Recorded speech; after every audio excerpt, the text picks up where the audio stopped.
Hard-boiled crime fiction has always carried a distinct worldview shaped by cynicism, moral ambiguity, and the sense that corruption is very involved in society. Traditionally, this worldview is expressed through tough, clipped narration and protagonists who navigate danger with equal parts grit and resignation.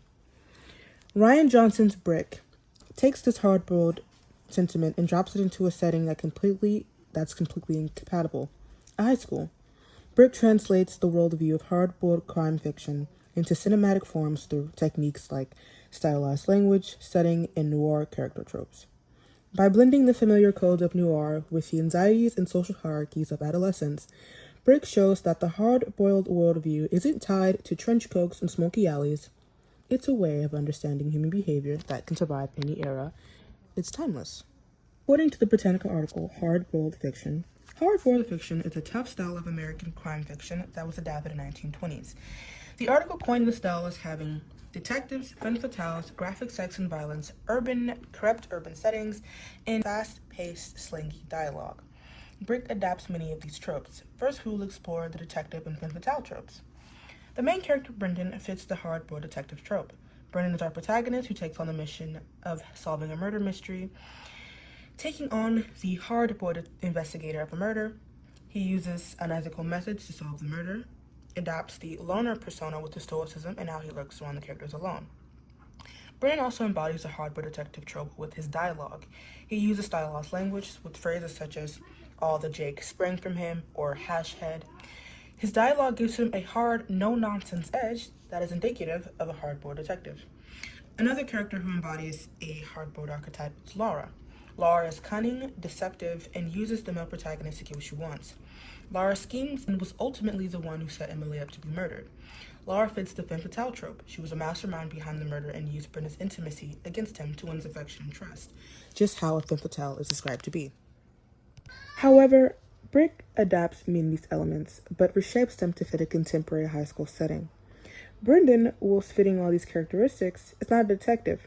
He's a 16-year-old high school student who navigates a high school drug pen. Laura is also not an original femme fatale. She's not a married woman who plotted to kill her husband or use institutions like marriage to get what she wanted. She's a teenage high schooler involved in a high school drug ring. Brick reshapes these tropes to fit into a teenage worldview, which reveals a level of timelessness in noir and hard-boiled fiction. It reveals that these tropes can be reshaped to fit within the context of the 1940s or a millennial high school experience. In other words, it reveals that these elements at its core can be applied to any time or place. This timelessness shows that corruption is inevitable in any human society, past or present. Looking at Brick alongside The Maltese Falcon makes it clear just how much Johnson borrows from the classic hard-boiled fiction and how he deliberately reshapes it. The Maltese Falcon gives us the blueprint. Sam Spade moves through a world where everyone has an angle and the truth is always buried under layers of manipulation. As Johnson said in an interview with Chitty Riggs, Brick is a Dashiell Hammett and Maltese Falcon mystery, but set in a high school where all the teenagers talk like they're in a Dashiell Hammett book. According to the Britannica article, The Maltese Fiction, the film's visual style reinforces the worldview through shadow interiors, tight framing, and a constant sense of claustrophobia. Brick mirrors these elements, but it refuses to simply recreate them. Instead of dark city streets, Brendan navigates sunlit suburbs and empty school hallways, yet the emotional atmosphere feels just as suffocating. Johnson uses wide, desolate spaces and harsh daylight to create a different kind of entrapment that reflects teenage isolation rather than adult urban decay. The femme fatale figure also shifts in meaningful ways. Bridget O'Shaughnessy and The Maltese Falcon manipulates through sexuality and emotional vulnerability, while Laura in Brick relies on social power, performative innocence, and the politics of belonging. These differences matter because they show how the same hard-boiled archetypes can evolve to fit new cultural pressures. At the same time, the similarities anchor Brick firmly within the hard-boiled tradition. The comparison ultimately reflects noir's flexibility. Taken together, these elements reveal that Brick is not simply a homage to hard-boiled fiction, but a reinvention of it. By merging stylized noir dialogue with a modern teenage setting, Johnson demonstrates that these anxieties at the heart of hard-boiled storytelling persist across generations.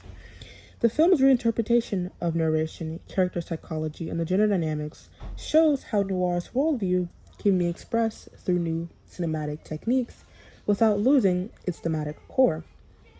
And when placed in conversation with The Maltese Falcon, Brick emerges as both a continuation and a transformation of the genre. It retains the essential structures of hard-boiled fiction while reshaping them to reflect contemporary forms of power and vulnerability. Ultimately, Brick proves that noir's meaning is not fixed to smoky rooms and trench-coat detectives of the past, but a flexible lens through which filmmakers can explore the darker undercurrents of any social world. Video essay script written by Katrina Banks and Ariana Cordova. Video essay narrated by Katrina Banks. Our sources include Brick, directed by Rian Johnson, Focus Features, 2006. It took Ryan 7 years to get Brick financed, a YouTube video. The editors of Encyclopedia Britannica, Hard-Boiled Fiction, Literature, article published on March 1st of 2016, and The Maltese Falcon, a novel by Hemnet, Britannica article. And last but not least,